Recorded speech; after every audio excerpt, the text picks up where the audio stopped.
help these people win in whatever business it is, no matter what type of freelance you're doing. And the best way to do that is to find the solution, but then also be the person that provides that solution. Hey, welcome back to my channel. If you're new here, my name is Brandy Morgan and we talk about all things freelance, working remote, and creating the life that you want. If you want to be part of this freelance family, make sure to hit that subscribe button now, and of course give this video a thumbs up so I know you like this type of content. So today's video is a juicy one. Well, juicy in the sense if you're wanting to make money, which I'm assuming that you do. So in order to make money freelancing, you need to establish your revenue generating streams. As somebody who works for themselves, you may have multiple streams of revenue. For me, that is the case, and I'm assuming for you, either you want that to be the case or maybe it is the case. So for me, I make the majority of my money freelancing, which means clients pay me for my services. The second way I make money is through promotional content, whether that's on my YouTube channel or other people's YouTube channels or on my Instagram feed. The third way that I make money is through my school, which is doschool.co, where I release courses. Right now I have a freelance mastery course, which teaches you exactly how to build a very successful and a very profitable freelance business. And then I also have an Instagram mastery course that teaches you how to also build profit and also how to grow your following on Instagram and master it, whether you're trying to be an influencer, build your own personal brand, or you're a business or social media manager or marketer and you are trying to use Instagram to generate sales or attention to your business. So those are my free plugs right there. If you guys are curious, the links are in my description. But back to freelancing, how to make that $100,000.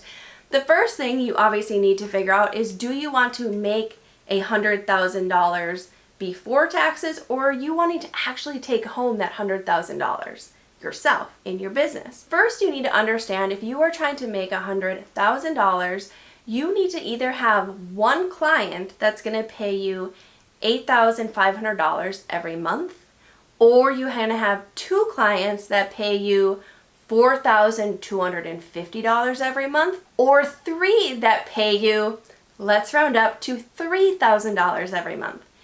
You need to figure that out, and so on, depending on how many clients you're wanting to take on. So obviously it would be nice to just have one client that's paying you the majority of your money, but that's probably going to be more like a full-time thing. Or you could have two clients where it's kind of part-time, but you're still getting paid a pretty decent amount. So you need to figure out what works for you, but you need to understand the breakdown of money and time, because that is very, very essential. And you, as the owner of your business, you're the only one that's going to be able to make those decisions for yourself, because you know what level you're at in your experience and also how much money you need to be making yourself as a business owner and also as a person just to live the life that you are trying to live.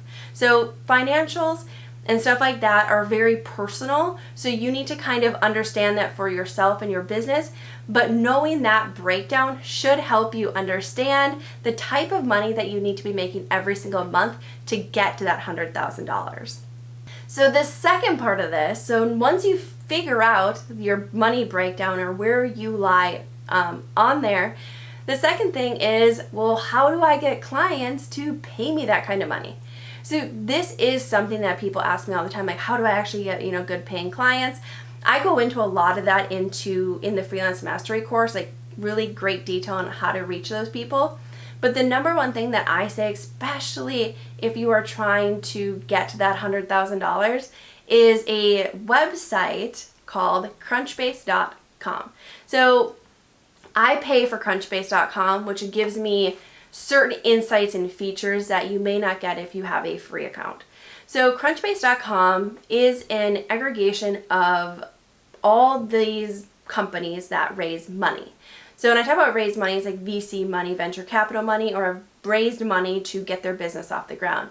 So a lot of these companies are tech companies. So Crunchbase will tell you when was this company founded, is it active, and how much they've raised, on how much money they've raised, and when they raised money.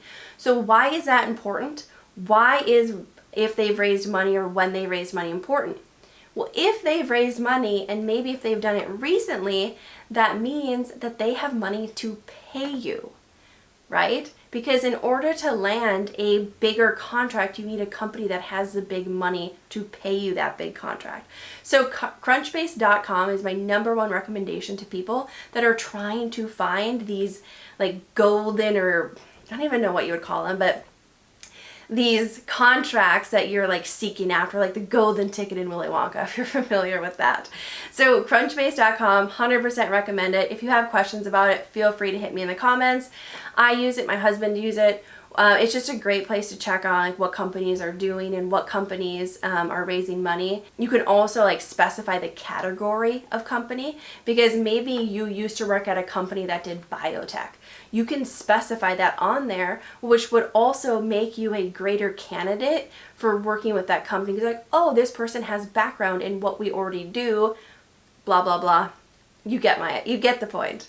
So the third thing that you can do to make $100,000, and let's say you're halfway through the year and you already have like 3 or 4 solid contracts or solid clients that are going to take you through the rest of the year.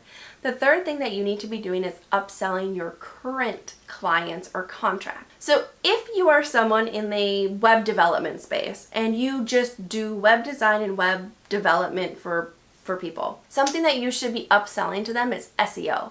This does mean that you need to understand and know what SEO is and how to implement it for their website, but that is an upsell that you could add on to that client. The reason why that's so important is because if they hired you to build their website, which means they're probably trying to sell a service or a product. But in order for people to actually see that service or product, people need to know that it exists. And SEO, which is search engine optimization, is a great way to get started on that. So if you're a web developer, designer, whatever, that is something that you really need to understand, and that should be something you offer. The second thing, if you are a freelance web developer or designer, that you need to be offering is A/B testing. So what that looks like is you have 2 versions of a website that you need to be testing to see which one converts people. This is especially important for e-commerce because you have the ability, there's a ton of tools out there that let you do this easily, where you can have one design go out to certain visitors and another design go out to other visitors. So look into A/B testing and have that as an upsell on your contracts. So before you get the contract signed, or maybe when you're done, say, hey, I would love to A/B test this. It's going to cost X amount of dollars more for 1 to 2 months. Whatever that looks like, or however you structure your contracts. But SEO and A/B testing should be 2 things that you offer as a freelance web developer. If you are a freelance marketer, which is the area that I fall into, so I'm a freelance marketer, the things that you need to be offering, and this is something that I hope you already do offer, but it's data and analytics analysis. So something that I offer as an add-on feature is are my data reports. So whether those are weekly or monthly, it depends on the client and either how big they are or how much traffic they get. But you want to offer very customized reports to these people. Why? Because everything's in the data. If you're a marketer, you know that. We live in the data. So you need to be able to interpret that data that you're reading, whether that's on Google Analytics, SEMrush, whatever type of tool you use, and also like their social media data, and convey that to them in terms of sales. So what are they doing on social that's converting to sales? What are they doing on their website that's converting to sales? What are they doing in their email campaigns that's converting to sales? Those data reports are an easy add-on that you can do the end of every month, and they come to expect it and they love it because it really shows that you know what you're talking about, and it also can lead to other upsells. So if you figure out that something isn't working, maybe you can offer them another solution. See, there's so many opportunities in this, and no matter what type of freelancer you are, you have the ability to find those opportunities and to make more money because you want to help these people win in whatever business it is, no matter what type of freelance you're doing. And the best way to do that is to find the solution, but then also be the person that provides that solution. You get it? So I hope you guys liked this video on how to make $100,000, and I hope it really kind of, got your gears turning on how you as a freelancer can be making more money and how you can really be upselling the services that you probably already provide, but maybe you're not wording them in the best way. So I hope you guys liked this video. Once again, if you did, please give it a thumbs up so I know you like this content, and I hope you guys have a great day.